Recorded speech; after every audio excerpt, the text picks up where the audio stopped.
യാത്രക്കാരോടുള്ള മോശമായ പെരുമാറ്റത്തിൽ മദ്യത്തിനൊരു പങ്കുണ്ട്. അതുകൊണ്ടാണ് കണ്ടക്ടറെയും ഡ്രൈവറെയും പരിശോധിക്കും കേട്ടോ. മാത്രമല്ല ഡിപ്പോയിലെ ഓഫീസർമാരെയും പരിശോധിക്കും.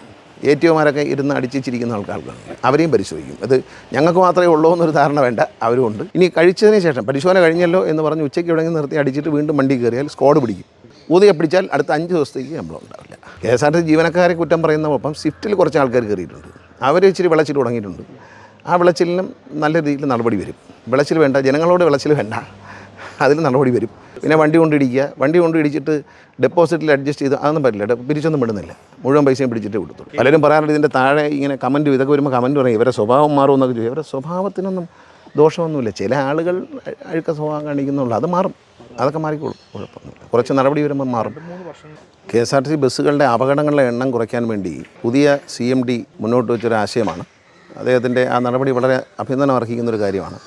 ഈ ഡിപ്പാർട്ട്മെൻറ്റിൽ മദ്യപിച്ചുകൊണ്ട് വന്ന് രാവിലെ വണ്ടി ഓടിക്കുന്നവരുണ്ട്, വന്നതിന് ശേഷം വണ്ടി ഓടിച്ചുകൊണ്ടിരിക്കുമ്പോൾ ഇടയ്ക്കൊന്ന് മദ്യപിക്കുന്നവരുണ്ട്. അപ്പോൾ അതെല്ലാം പരിശോധിക്കും. അപ്പോൾ ഈ മദ്യപിച്ചുകൊണ്ട് വരുന്നവരെ രാവിലെ ഊതിച്ചു കഴിഞ്ഞാൽ അന്നത്തെ ദിവസം ആബ്സെൻ്റ് ആയിരിക്കും, അവരന്ന് ജോലിയില്ല, അന്നത്തെ ദിവസം ശമ്പളം ഉണ്ടാവില്ലെന്ന് മാത്രമല്ല അവരെ സർവീസ് ബുക്കിൽ പോലും ആ ദിവസം ഉണ്ടാവില്ല. അങ്ങനെ ഒരു കർശന നിലപാടാണ്. ഇനി രാവിലെ വന്ന് കയറിയതിന് ശേഷം ഈ ഊതിക്കുമ്പോൾ തന്നെ വേബിലിൽ എഴുതും ഇത്ര % കാണിച്ചു എന്ന് ഈ മെഷീനിൽ. ഇപ്പോൾ 20 മെഷീനാണ് നമുക്കുള്ളത്, 50 മെഷീൻ കൂടി ഉടനെ വാങ്ങി എല്ലാ ഡിപ്പോകളിലും ഏർപ്പെടുത്തും. സ്ത്രീകൾ ഒഴിച്ചുള്ള സ്റ്റാഫിനെ നമ്മൾ ഊതിച്ച് നോക്കും. വണ്ടി ഓടിക്കുന്ന ഡ്രൈവറാണെങ്കിൽ സ്ത്രീയാണെങ്കിലും ഊതിച്ച് നോക്കണമെന്നാണ് ഒരു അഭിപ്രായം. പിന്നെ അപകടങ്ങൾ കുറയ്ക്കാൻ വളരെയധികം സഹായിക്കും. പിന്നെ ഈ മര്യാദയില്ലാത്ത പെരുമാറ്റം, യാത്രക്കാരോടുള്ള മോശമായ പെരുമാറ്റത്തിൽ മദ്യത്തിനൊരു പങ്കുണ്ട് എന്നാണ് റിപ്പോർട്ട്. അപ്പോൾ അതുകൊണ്ടാണ് കണ്ടക്ടറെയും ഡ്രൈവറെയും പരിശോധിക്കും കേട്ടോ. മാത്രമല്ല ഡിപ്പോയിലെ ഓഫീസർമാരെയും പരിശോധിക്കും. ATOമാരൊക്കെ ഇരുന്ന് അടിച്ചിരിക്കുന്ന ആൾക്കാർക്കാണ്, അവരെയും പരിശോധിക്കും. അത് ഞങ്ങൾക്ക് മാത്രമേ ഉള്ളൂ എന്നൊരു ധാരണ വേണ്ട, അവരും ഉണ്ട്.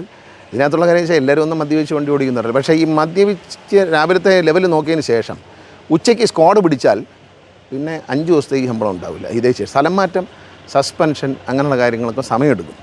അപ്പോൾ അത്തരം നൂലാമാലകളോ പേപ്പർ വർക്കുകൾക്കോ പോകണ്ടെന്നാണ് CMDയുടെ തീരുമാനം. നല്ലൊരു തീരുമാനമായിട്ട് തോന്നി, കാരണം അതുകൊണ്ടത് നടപ്പിൽ വരുന്നത്. കാരണം അങ്ങനെ സസ്പെൻഡ് ചെയ്ത് സ്ഥലം മാറ്റി പിന്നെ അതിന് എഴുത്തുകുത്ത്, ചോദ്യം, ഉത്തരം, മെഷീനിൽ കണ്ടുപിടിച്ച് കഴിഞ്ഞാൽ പിന്നെ പോലീസും അതാണല്ലോ ചെയ്യുന്നത്. നിയമപരമായി കോടതി പോലും അംഗീകരിക്കുന്ന കാര്യമാണ്. കണ്ടു കഴിഞ്ഞാൽ ഡ്യൂട്ടിയിൽ കയറാൻ പറ്റത്തില്ല, ആ ദിവസം പോയി. പെൻഷൻ വാങ്ങിയപ്പോൾ തന്നെ ആ ദിവസം പോകും കേട്ടോ, ഒന്നിനും കാണത്തില്ല, ഒരു കാൽക്കുലേഷൻ ഈ ദിവസം കാണത്തില്ല. ഇനി കഴിച്ചതിന് ശേഷം പരിശോധന കഴിഞ്ഞല്ലോ എന്ന് പറഞ്ഞ് ഉച്ചയ്ക്ക് എവിടെയെങ്കിലും നിർത്തി അടിച്ചിട്ട് വീണ്ടും വണ്ടി കയറിയാൽ സ്ക്വാഡ് പിടിക്കും. എല്ലാ സ്ഥലത്തും സ്ക്വാഡ് ഉണ്ടാവും. രാവിലെ കഴിഞ്ഞാൽ ഈ സാധനത്തിന് ഉപയോഗമില്ലല്ലോ, ഇതുമായി വഴി നിൽക്കും. ഊതിയെ പിടിച്ചാൽ അടുത്ത 5 ദിവസത്തേക്ക് ശമ്പളം ഉണ്ടാവില്ല.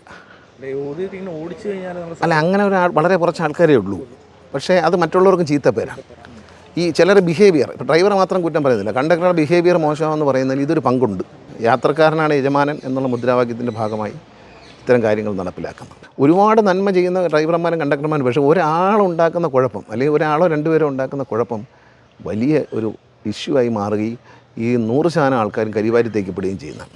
നല്ല പെരുമാറ്റമുണ്ട്. അതുപോലെ ഈ സ്വിഫ്റ്റിൽ കുറേ ഡ്രൈവർമാരും കണ്ടക്ടർമാരും അവരിത് കേൾക്കുന്നുണ്ടെങ്കിൽ മനസ്സിലാക്കുക, അവരെ ശ്രദ്ധിക്കുന്നുണ്ട്. അവരുടെ പെരുമാറ്റം വളരെ മോശമാണ്. KSRTC ജീവനക്കാരെ കുറ്റം പറയുന്നതോടൊപ്പം സ്വിഫ്റ്റിൽ കുറച്ച് ആൾക്കാർ കയറിയിട്ടുണ്ട്. അവർ ഇച്ചിരി വിളച്ചിൽ തുടങ്ങിയിട്ടുണ്ട്. ആ വിളച്ചിലിനും നല്ല രീതിയിൽ നടപടി വരും. വിളച്ചിൽ വേണ്ട, ജനങ്ങളോട് വിളച്ചിൽ വേണ്ട, അതിൽ നടപടി വരും, അത് മയം ഉണ്ടാവില്ല. പിന്നെ വണ്ടി കൊണ്ട് ഇടിച്ചിട്ട് ഡെപ്പോസിറ്റിൽ അഡ്ജസ്റ്റ് ചെയ്ത് അതൊന്നും പറ്റില്ല, പിരിച്ചൊന്നും വിടുന്നില്ല, മുഴുവൻ പൈസയും പിടിച്ചിട്ടേ കൊടുത്തുള്ളൂ. രാത്രികാലങ്ങളിൽ ബസ് സ്റ്റോപ്പുകളിൽ നിർത്തി കൊടുക്കണമെന്ന് കർശന നിർദ്ദേശം MD കൊടുത്തിട്ടുണ്ട്. ഇന്നലെ അത് വീണ്ടും അദ്ദേഹത്തിൻ്റെ ഉത്തരവ് പ്രകാരം എല്ലാ ഡിപ്പോകളിലും പ്രദർശിപ്പിച്ചിട്ടുണ്ട്. അവരെ വെയിറ്റിംഗ് റൂമുകളിൽ, റെസ്റ്റ് എടുക്കുന്ന റൂമുകളിലെല്ലാം ഇത് വലിയ അക്ഷരത്തിൽ പ്രിൻ്റ് ചെയ്ത് പ്രദർശിപ്പിച്ചു തുടങ്ങിയിട്ടുണ്ട്. വളരെ നിർബന്ധമാണ് രാത്രികാലങ്ങളിൽ ഒരു ആളെ ദൂരസ്ഥലങ്ങളിൽ കൊണ്ടിറക്കാൻ പാടില്ല. കഴിഞ്ഞ ദിവസം ഒരാളെ പരാതി ഉണ്ടായിരുന്നു. തൃപ്രയാർ ഇറങ്ങണമെന്ന് പറഞ്ഞ ആളിനെ കൊണ്ടുപോയി വളരെ സ്ഥലത്ത് കൊണ്ടിറക്കി. അപ്പോൾ ആ പരാതിന്മേൽ പരിശോധിച്ചപ്പോൾ 150 രൂപ അദ്ദേഹം ഓട്ടോറിക്ഷയ്ക്ക് കൊടുക്കേണ്ടി വന്നു തിരിച്ചു വരാം. അപ്പോൾ രാത്രി ഇറക്കണം എന്ന MDയുടെ ഉത്തരവ് വന്നതിന് ശേഷമാണ് ഈ നടപടി. ആ ആളിൻ്റെ പേരിൽ അവരുടെ പേരിൽ നടപടി ഉണ്ടാകും. കണ്ടക്ടറേയും ഡ്രൈവറേയും കാല് പിടിച്ചു എന്നാണ് അദ്ദേഹത്തിൻ്റെ നിവേദനത്തിൽ പറയുന്നത്. പക്ഷേ അത്രയും ക്രൂരമായിട്ടൊന്നും പെരുമാറണം. ഇത് ബ്രേക്കൊന്നും ചവിട്ടി കൊടുത്തൊന്നും സംഭവിക്കാനില്ലല്ലോ. ഒരു വണ്ടി നമ്മുടെ മുമ്പിൽ വന്ന് ഒരു ട്രാഫിക് ഉരുക്കിൽപ്പെട്ടു, ബ്രേക്ക് ചവിട്ടേണ്ടി വന്നു. പിന്നെ ഒന്നാമത് ലോ ഫ്ലോർ ബസ്സാണ്, ഓട്ടോമാറ്റിക് ഗിയറാണ്, ഒരു പാടുമില്ല, നിർത്തി കൊടുക്കാവുന്നേ ഉള്ളൂ. പക്ഷേ ചെയ്യാതിരിക്കുന്നത് ദ്രോഹമാണ്. അത്തരം ദ്രോഹങ്ങളൊന്നും അംഗീകരിക്കത്തില്ല. പലരും പറയാറുണ്ട് ഇതിൻ്റെ താഴെ ഇങ്ങനെ കമൻറ്റ്, ഇതൊക്കെ വരുമ്പോൾ കമൻറ്റ് പറയും ഇവരെ സ്വഭാവം മാറുമെന്നൊക്കെ ചോദിക്കും. ഇവരുടെ സ്വഭാവത്തിനൊന്നും ദോഷമൊന്നുമില്ല. ചില ആളുകൾ അഴുക്ക സ്വഭാവം കാണിക്കുന്നുള്ളൂ, അത് മാറും, അതൊക്കെ മാറിക്കോളും, കുഴപ്പമൊന്നുമില്ല. കുറച്ച് നടപടി വരുമ്പോൾ മാറും. അടിച്ചിട്ട് വണ്ടി ഓടിക്കണ്ട. അടിച്ചിട്ട് ഓടിക്കണ്ട, ഓടിച്ചിട്ട് ഓഫീസിൽ ഇരിക്കാൻ പറ്റത്തില്ല കേട്ടോ, ഓഫീസിൽ ഇരിക്കാൻ പറ്റത്തില്ല. ഇത് കണ്ടക്ടർക്കും ഡ്രൈവർക്കും വല്ല ബാധകമായിട്ടുള്ള, ഓഫീസിൽ വന്നിരിക്കുന്നവർക്കും ബാധകമാണ്, ഡിപ്പോയിലെ മെയിൻ ഉദ്യോഗസ്ഥനും ബാധകമാണ്.